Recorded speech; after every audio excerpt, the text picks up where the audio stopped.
pegang erat tanganku, ku tak dapat hidup di luar kasih-Mu. Bapa, jangan tinggalkan aku, Engkau alasan selama aku hidup. Yes, puji Tuhan, shalom. Setiap bulan saya kesini, aduh, puji Tuhan. Mari kita lihat di Roma 8 ayat 19. Mari kita lihat Roma 8 ayat 19, ayo baca sama-sama, 1, 2, 3. Sebab dengan sangat rindu seluruh makhluk menantikan saat anak-anak Allah dinyatakan. Amin, sekali lagi. Sebab dengan sangat rindu seluruh makhluk menantikan saat anak-anak Allah dinyatakan. Amin. Siapa yang harus menyatakan? Kita semua. Siapa anak-anak Allah? Kita semua. Amin.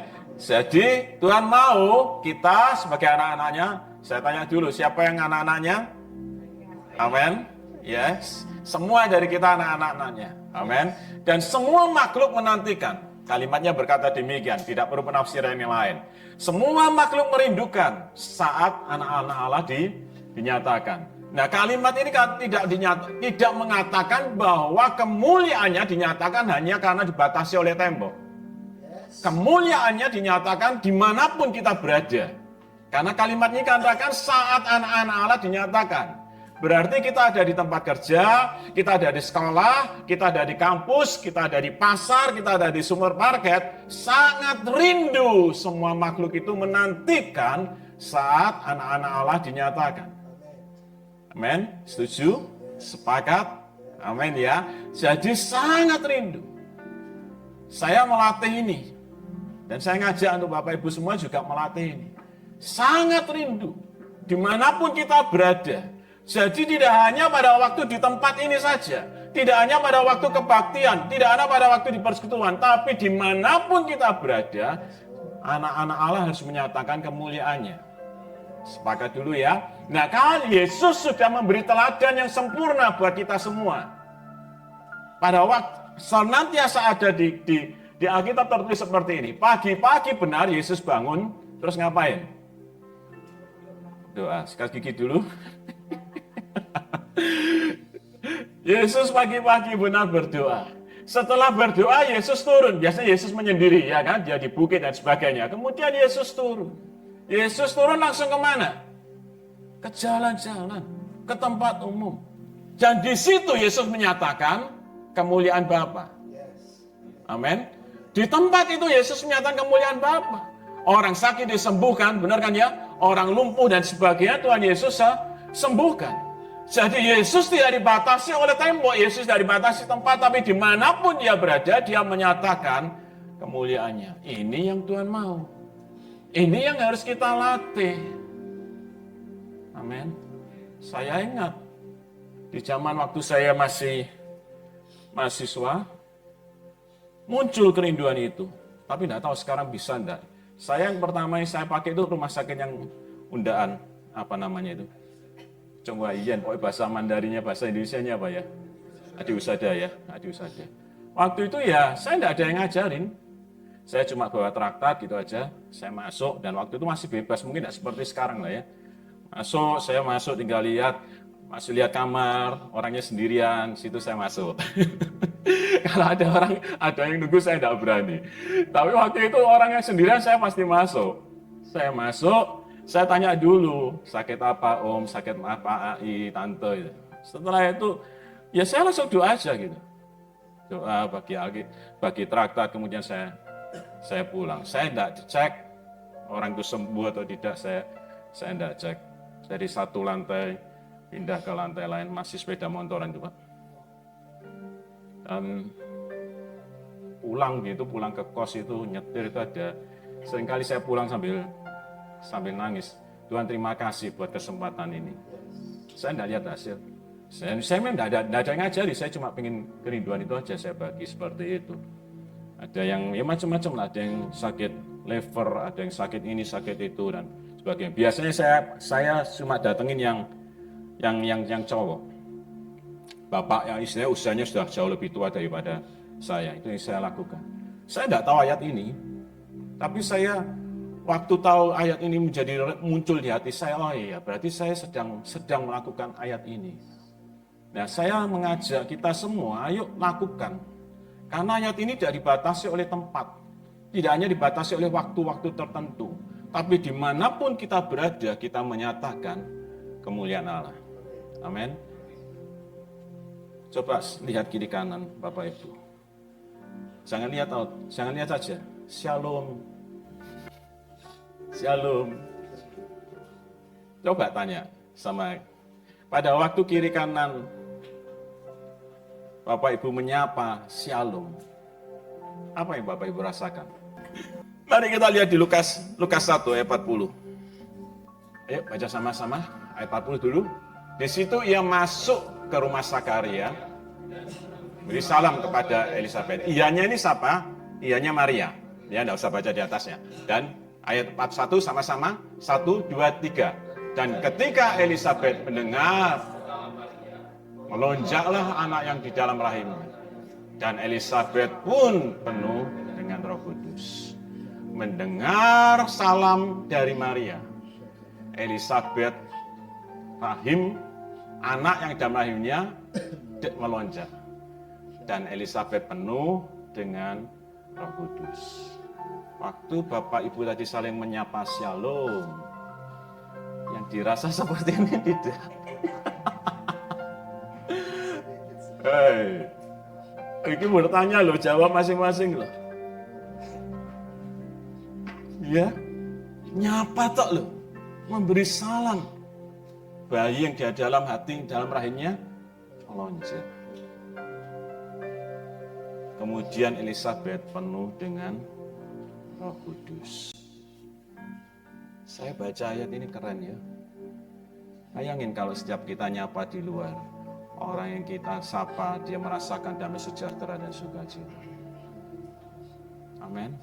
Pada waktu kita menyapa orang, yang dia rasa apa? Kemerungsung? atau bagaimana itu? Iya, sudah ini. Cuma disapa, tidak ada khotbah. Tapi begitu disapa, maka penuh dengan Roh Kudus. Nah, bagaimana ini bisa terjadi? Mari kita lihat di Lukas 1 ayat 35. Jawab malaikat itu kepadanya, Roh Kudus akan turun atasmu. Ini bicara kepada Maria ya.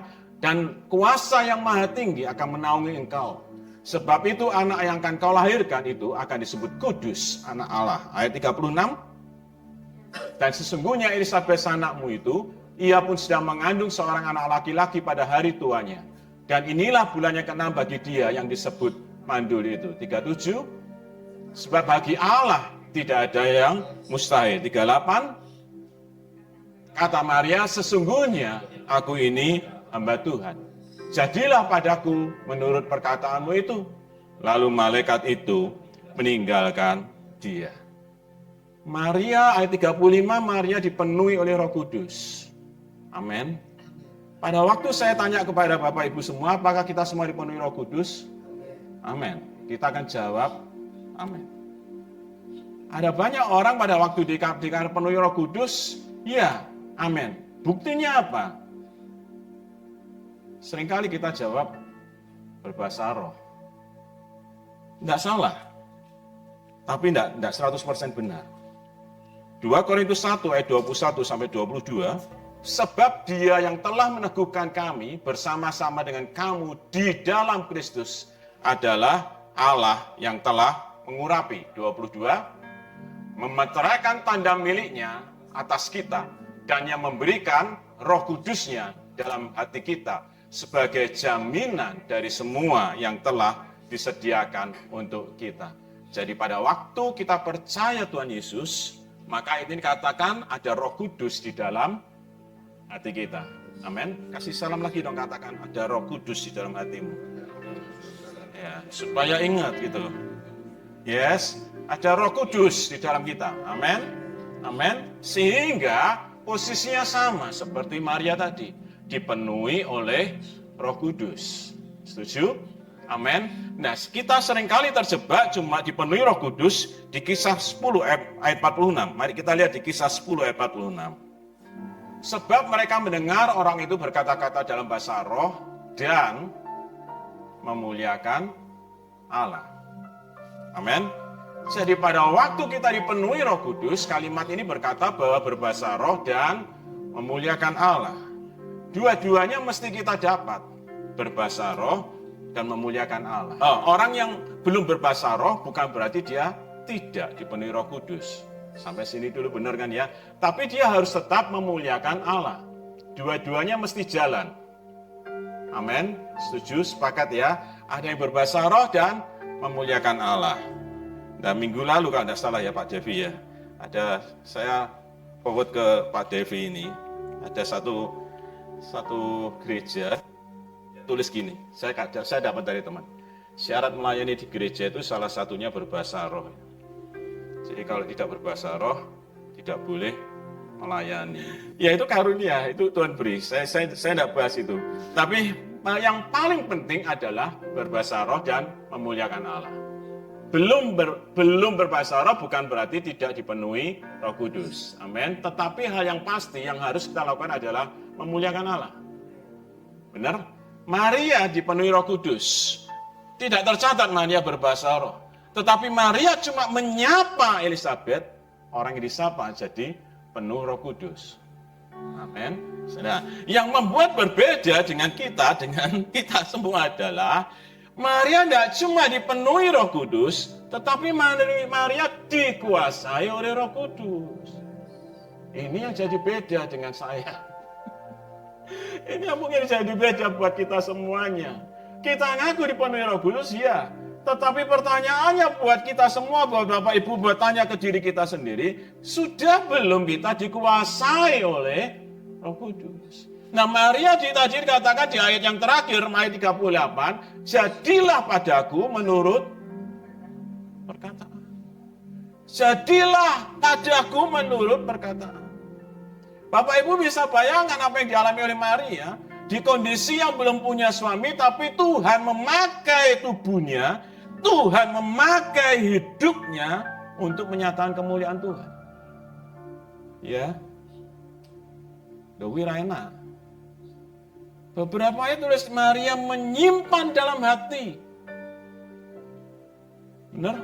Yesus baru melakukan sesuatu, melakukan mujizat pada umur 30 kan? Nunggu lama. Sehingga tertulis Maria menyimpan itu dalam hati. Waktu Yesus di sinagog, Maria sudah lihat sesuatu yang berbeda. Tapi Maria menyimpan dalam. Maria mengizinkan tubuhnya, Maria mengizinkan hidupnya, tidak hanya dipenuhi, tetapi dikendalikan, dikuasai oleh Roh Kudus. Ini pelajaran buat saya pribadi. Ada kalanya di mana kita menghadapi hal-hal seperti ini. Setiap kehidupan yang kita alami, setiap hal yang kita alami, persoalan yang kita alami, kita mengizinkan tidak Dia memakai kita, menguasai kita untuk menyatakan kemuliaannya. Ada kalanya hal-hal yang tidak sesuai dengan keinginan kita, tidak sesuai dengan harapan kita, tetapi Tuhan mau memakai hidup ini untuk menyatakan kemuliaannya. Ada banyak cerita yang seperti itu. Ada banyak orang-orang yang melakukan yang sampai mereka puasa habis-habisan, sampai melakukan seperti itu demi ada sesuatu, ada Tuhan nyatakan sesuatu. Malam hari ini poin pertama saya mengajak kita semua, secara pribadi saja, kita tidak cuma dipenuhi, tetapi kita dikendalikan dan kuasai oleh Roh Kudus. Amin. Dan ini latihannya seumur hidup. Latihannya seumur hidup. Pada waktu kita mulai sadar ada Roh Kudus yang bersama kita. Aku tadi kurang cocok. Bapak jangan tinggalkan aku. Dia tidak pernah tinggalkan kita. Pasti. Itu lagu lama masalah ya. Dia Bapak yang tidak pernah meninggalkan kita. Kita aja sebagai orang tua. Benar Pak Yunus. Pernah tidak ada keinginan meninggalkan anak-anak kita? Apalagi dia Bapa yang baik. Amin. Dia tidak pernah ninggalin kita.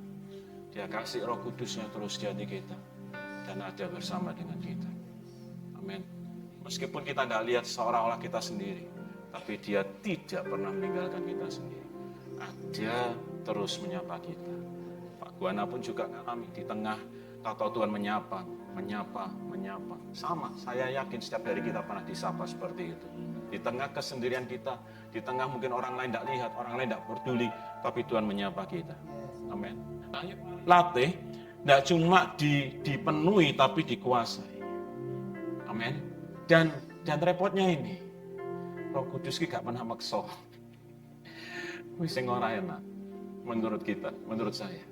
Dia membiarkan kita. Dia apa ya? Free will. Hari ini puji Tuhan, Bapak Ibu boleh datang, boleh hadir bersama-sama tempat ini. Benar? Kalau kita hadir tempat ini karena tuntunan Roh Kudus. Amin. Saya yakin itu. Benar kan ya? Tetapi kalau Bapak Ibu tidak mau datang di tempat ini, bisa enggak? Sangat bisa. Sangat bisa. Benar kan ya? Pada waktu di depan kita ada pilihan. Milih A atau milih B. Roh Kudus tuntun kita untuk milih A. Tetapi kita tetap ngeyel milih B, bisa enggak? Sangat bisa. Makanya di bagian kita adalah rela. Memberikan tubuh, jiwa, hati, hidup kita kepadanya. Maria itu sing keren. Jadilah padaku menurut perkataan. Amin. Mau? Ayo harus mau. Karena kita harus rela kasih. Dia tidak pernah paksa. Dia mau kita bawa. Bukan kita beri, tetapi kita mengembalikan. Karena tubuh, jiwa, dan roh ini sudah dibeli oleh darah Yesus. Amin. Jadi kita mengembalikannya kembali kepadanya. Amin. Mari yang kedua yang ingin saya bagi adalah, dan Yesus mengalami itu. Setiap hari, setiap kita juga mengalami itu. Yesus mengalami yang terakhir di mana? Di Taman Getsemani. Tidak usah buka ayatnya ya. Yesus berdoa sampai 3 kali. Sampai akhirnya Yesus, jadilah padamu Bapa. Bukan keinginanku. Padahal kalau kita baca di awal-awal Yesus pelayanan, termasuk di doa-doa Yesus selalu senantiasa yang kulakukan adalah kehendak Bapa loh. Benar enggak? Yesus selalu berkata melakukan kehendak Bapa terus di awal pelayanan. Tapi di akhir dari pelayanannya di Getsemani dia masih perlu untuk berkata, jadilah padaku. Kita pun mengalami setiap dari kita termasuk saya. Makanya saya selalu berdoa, jadi padamu, jadi seperti yang kau mau, bukan seperti yang aku mau. Mari kita lihat kembali yang kedua. Dan yang pertama adalah tentang Roh Kudus. Kita tidak hanya dipenuhi Roh Kudus, saya percaya setiap dari kita sudah dipenuhi Roh Kudus, tapi kita dikuasai oleh Roh Kudus. Amin. Dikendalikan oleh Roh Kudus. Rela, beri keinginan yang terjadi, bukan keinginan kita. Yang kedua adalah tentang Yohanes 8 ayat 32. Yohanes 8 32, ayat mari baca sama-sama. Dan kamu akan mengetahui kebenaran. Dan kebenaran itu akan memerdekakan kamu. Kebenaran adalah firman Tuhan. Pada waktu kamu mengetahui kebenaran dan kebenaran itu akan memerdekakan kamu. Ya dan amin, setuju? Amin. Siapa yang percaya Tuhan menyediakan segala sesuatunya? Amin. Amin. Siapa yang khawatir pada waktu di saldo tinggal 100.000? Paham pertanyaan saya ini? Berarti belum memerdekakan. Ya Pak ya. Iya Pak ya. Iya. Iki latihan seumur hidup. Kita ngomong, saya ngomong kebenaran memerdekakan. Saya ngomong bahwa Tuhan menyediakan. Tetapi pikiran kita khawatir. Nah, kebenaran ini akan memerdekakan pada waktu kita taruh di pikiran kita. Salah satu bukunya Pak Guana bicara worldview. Nanti mungkin Pak Guana jelasin lagi. Worldview itu seperti apa? Seperti ini, seperti saya pakai kacamata ini. Saya bisa lihat depan, mata saya tetap ke depan. Tapi saya lihat rakyat tidak jelas. Tapi pada waktu saya taruh kacamata ini di mata ini, saya lihat rakyat dengan jelas. Nah, yang kita lihat bukan mata. Yang kita lihat ini pikiran. Yang di pikiran kita ini apa? Amin. Kalau saya sekarang bilang sama saudara, jeruk. Nggak lihat jeruk, toh? Tapi bisa nggak di pikiran kita imajinasi jeruk? Bisa. Saya bilang apel? Bisa. Saya bilang B2? Bisa kan? Nah, yang jadi ini, jadi apa yang sering kita lihat di dalam pikiran kita, maka itu yang kita alami. Kesaksian tadi meneguhkan waktu kita makan tadi. Apa yang ada di pikiran kita, itu yang kita alami. Pada waktu kita berdoa, Tuhan Kau menyediakan segala yang ku perlu. Tetapi pikiran kita khawatir, cocok enggak? Makanya kita enggak ngalami apa-apa. Pada waktu kita pengen ngalami sesuatu, maka kita harus percaya sesuatu. Pada waktu kita mau mengalami lebih banyak, maka kita harus percaya lebih banyak. Saya belajar itu dari Amsal 3:5-7. Percayalah dengan selugnap hatimu, dan akuilah Dia dalam segala lakumu. Amsal 3:5-7. Pada waktu kita percaya banyak, maka kita akan ngalami banyak. Kita pengen ngalami banyak, tapi kita tidak mau percaya banyak. Percaya kita dimulai bukan dari mata ini, bukan dari mulut ini. Mulut ini bisa berkata, Tuhan Kau menyediakan, tetapi pikiran kita khawatir, gak ketemu, gak ngalami apa-apa. Apa yang kita lihat di pikiran kita, yang akan membuat itu jadi, yang membuat itu kita alami. Kalau Bapak Ibu masih ingat apa yang saya sampaikan di 11 November di tempat ini. Saya sampaikan dari Yesaya 26 ayat 3. Yesaya 26 ayat 3, bahasa yang King James-nya saja. Yesaya 26 ayat yang ketiga. Thou will keep him in perfect peace. Damai sejahtera yang sempurna, yang melimpah. Diberikan kepada pikiran kita fokus, stay on day. Pada waktu pikiran kita fokus ke Tuhan, pada waktu pikiran kita fokus ke Tuhan, kalimatnya ini seperti ini, maka damai sejahtera menguasai kita. Amin. Bahasa Indonesia tidak jelas, tidak sama dengan yang Bapak Ibu di Alkitab. Bahasa Inggrisnya jelas. Pikiran kita yang fokus ke Dia. Pikiran kita yang melihat Dia. Malam hari ini, setiap dari kita punya persoalan. Tapi yang menjadi masalah di pikiran ini apa? Boleh ngalami yang sama, misalnya masalah sakit. Sama-sama sakit misalnya.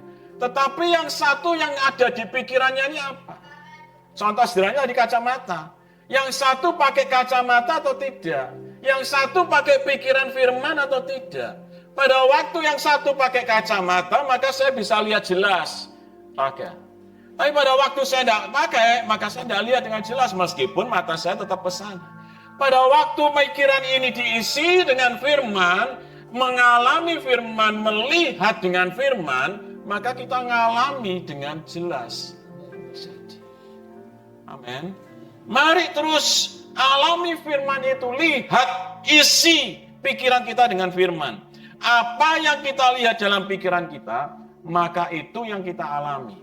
Amin. Apa yang kita lihat di pikiran kita, maka itu yang kita alami. Nanti yang Pak Guana yang jelasin dah. Kemudian kalau kita mau mengalami lebih banyak, maka kita harus percaya lebih banyak. Amsal 3, 5-7. Amin. Mari percayalah dengan segenap hatimu. Saya latih itu. Percaya dengan segenap hati. Saya akui dia dalam segala laku kita. Maka saya melatih itu. Maka dia akan meluruskan jalan kita. Jadi pada waktu kita sudah ada pikiran firman, maka kan mulut ini memperkatakan firman. Pada waktu pikiran dan mulut ini searah, maka jadi. Amin. Yang sering saya alami, dan mungkin Bapak Ibu alami adalah belum selaras antara pikiran kita, mulut kita dengan kehendaknya Tuhan. Iya kan? Jadi pada waktu kita berdoa, baik, kita harus berdoa ya. Bukan panjang dan sedikitnya kalimat yang kita ungkapkan, tetapi adalah membawa hati dan pikiran kita selaras dengan kehendaknya. Pada waktu selaras kehendaknya, pikiran dan perasaan kita, hati dan pikiran kita selaras dengan kehendaknya, maka ya dan amin. Smith Wigglesworth katakan, yang menghalangi bukan kemampuannya Tuhan, yang menghalangi adalah ketidakpercayaan kita. Benar kan ya? Pikirannya firman, tetapi tindakannya tidak percaya, ya tidak mengalami apa-apa. Mulutnya memperkatakan firman, tetapi pikirannya belum firman, ya tidak mengalami apa-apa. Ini yang sering kita alami. Mulut kita memperkatakan firman, tetapi pikiran kita dikuasai oleh ketakutan, kekhawatiran, dan sebagainya. Ayo latih, saya masih latih. Karena kebiasaan dulu seperti ini. Pada waktu saya mau melakukan sesuatu, saya ada plan A dan plan B. Plan A seperti ini, plan B seperti ini. Nah biasanya kenapa pikiran ini muncul? Karena berpikir yang terjelek. Benar ya Pak ya? Pernah ngalami semuanya, terutama pasti yang cowok-cowok ngalamin. Nanti tidak ngalami gini berarti kita sudah ada plan ini. Tanpa sadar kita sudah mengharapkan sesuatu yang jelek dong. Bukan yang terbaik dong. Ya, saya ngalami kok seperti itu. Tapi saya mau latih. Makanya firman hari ini buat saya latih terus. Setiap hari, setiap waktu.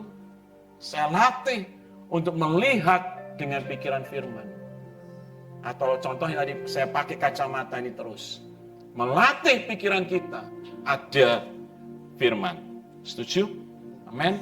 Pada waktu kita sedang melatih terus dengan firman. Goalnya jelas nanti akan terjadi keserupaan Kristus. Karena di situ muncul pikiran Kristus. Pikiran Kristus. Bapak Ibu pernah enggak ketemu mungkin di supermarket, di arisan RT atau apa. Ketemu seseorang omongannya negatif terus saja. Ketemu seseorang rasanya kemerungsung terus saja. Pernah ngalami seperti itu? Pernah ketemu seperti itu? Seharusnya itu tidak terjadi buat setiap anak Tuhan. Amin. Maria melepaskan salam saja. Orang mengalami damai sejahtera kepenuhan Roh Kudus. Saya rindu kita semua. Kita sedang ada di taksi, kita sedang ada di pasar, kita ada sedang di mana pada waktu kita mengucapkan shalom. Orang itu menerima sesuatu. Amin. Ayo latih sama-sama ya. Yang ketiga ini. Di tengah persoalan-persoalan yang sedang kita hadapi, setiap kita pasti menghadapi persoalan, benar kan ya? Ada dua hal yang mesti kita ingat, yang selalu saya bawa di dalam hidup saya adalah bahwa saya harus ingat identitas saya adalah apa? Anak Allah, anak Bapa. Amin. Anak Bapa. Jadi makanya di awal saya bilang, siapapun kita mesti ingat kita adalah anak Bapa. Amin. Anak Allah. Setuju? Amin. Kasih salam dong kalau rasanya ragu-ragu. Engkau anak Allah, harus semangat. Anak Allah. Yes. Confirm, confess, perkatakan, aku anak Allah. Amin. Aku anak Allah. Amin. Aku anak Allah. Jadi kita mesti latih terus untuk ngomong aku anak Allah. Kemudian tidak cuma ngomong aku anak Allah, kita berkata datanglah kerajaanmu, jadilah kehendakmu. Kerajaan datang, dimanapun kita berada, hadirat Tuhan ada. Di mana hadirat Tuhan, maka kehendak Tuhan jadi. Amin. Nah, yang kita pikirkan ini terbatas. Tetapi yang Tuhan rencanakan, yang Tuhan pikirkan buat kita tidak terbatas. Makanya kita jangan batasi karya Tuhan dengan pikiran kita. Saya selalu setiap pagi, setiap saat saya jadilah kehendakmu, jadilah keinginanmu. Pegang semuanya Tuhan, jadilah kehendakmu, jadilah kehendakmu. Saya confess, saya perkatakan. Yang kedua, yang selalu saya belajar untuk terus di dalam setiap situasi, kita punya Bapa yang baik. Amin. Kita punya Bapa yang baik. 11 November, saya khotbah di sini kan, jam 6 seperti biasa. Jam 3, jam 4-nya saya ngalami sesuatu yang tidak enak. Saya 11 November saya khotbah ayat ini, Yesaya 26 ayat yang ketiga. Pada waktu saya ngalami yang tidak enak itu, sempat termuncul di pikiran saya, kok Tuhan gak melindungi? Muncul tapi saya diam. Kan saya tidak ngomong sama. Saya diam, saya tidak mau memperkatakan. Ada ayat firman Tuhan katakan hidup dan mati dikuasai oleh lidah. Jadi jaga mulut kita. Saya diam waktu itu. Tapi saya dalam perjalanan saya menuju ke tempat sini. Di mobil saya bilang, aku tetap percaya Engkau Bapa yang baik. Aku tetap percaya Engkau Bapa yang baik. Jujur, muncul pikiran seperti itu. Karena kenapa muncul Pak? Ya karena ini ada roh-roh jahat di udara. Apa di sini tidak ada roh jahatnya? Ada. Ada. Di gereja itu juga ada. Jadi bisa ada di mana-mana. Dan Yusuf memberi. Kita kan tidak bisa larang lewat. Tetapi kita bisa larang untuk tidak masuk ke pikiran kita. Pada waktu muncul saja, engkau tetap Bapa yang baik. Hari ini aku tidak tahu, tanggal 11 yang hari ini aku tidak tahu. Tapi aku tetap percaya engkau Bapa yang baik. Pulang dari tempat ini selesai khotbah 11 November itu saya masuk mobil. Biasa saya jalan banter, saya jalan cuma pelan 80-100, 80-100. Saya confess itu, saya memperkatakan ini, kau tetap Bapa yang baik. Kau punya rancangan baik, aku tidak tahu apa, tapi kau punya rancangan baik. Kau punya rancangan yang hebat, kau punya rancangan luar biasa. Dan ya dan amin buat semuanya itu. Amin. Ayo, hari ini apapun persoalanmu mungkin belum dijawab, mungkin, bukan tidak loh ya, mungkin. Tetapi tetaplah percaya dia Bapa yang baik. Tetaplah percaya bahwa kita ini anaknya. Amin. Haleluya. Yang pertama tadi apa? Tidak cuma dipenuhi. Tapi engkau mesti masuk, dikendalikan, dikuasai oleh Roh Kudus. Amin. Yang bisa berbahasa roh, terus berbahasa roh. Amin. Sering berbahasa roh. Tidak hanya cuma di tempat-tempat tertentu. Saudara di sepeda motor, saudara di mana sudah bisa berbahasa roh. Amin. Orang usah bengak-bengok, yang penting telinga itu dengar. Yang penting itu telinga dengar. Kenapa telinga dengar, Pak? Ya memang harus diperkatakan. Firman ngajarin seperti itu. Iman saja tidak bisa. Iman timbul dari pendengaran. Pendengaran akan firman Tuhan. Iman saja tidak bisa. Iman sebiji sesawi berkatalah kepada gunung itu beranjak, maka gunung itu beranjak. Gak cuma batin. Orang iso batin. Mesti ngomong. Amin. Jadi berbahasa roh memperkatakan firman. Oke. Kemudian yang kedua, kebenaran itu memerdekakan kita. Mari pakai pikiran ini melihat. Latih pikiran ini melihat dengan kacamata firman. Bisa, ayo latih bisa. Pada waktu pikiran negatif muncul, tolak dalam nama Yesus. Ganti dengan pikiran firman. Benar? Tadi contoh, Bapak Ibu tidak lihat apel di sini. Tapi Bapak Ibu bisa bayangin apel kan? Bisa. Saya ngomong jeruk, Bapak Ibu bisa bayangin jeruk? Bisa. Makanya latih. Membayangkan firman, pakai firman, lihatnya pakai firman. Itu yang membuat saya ya dan amin pada waktu 12 pengintai melihat yang cuma 2 orang, Yosua dan Kaleb. Karena mereka melihat dengan firman, bukan melihat dengan mata jasmani ini. Mata jasmaninya ya benar, tapi kebenaran firman mengalahkan mata jasmani ini, apa yang dilihat oleh mata jasmani. Amin.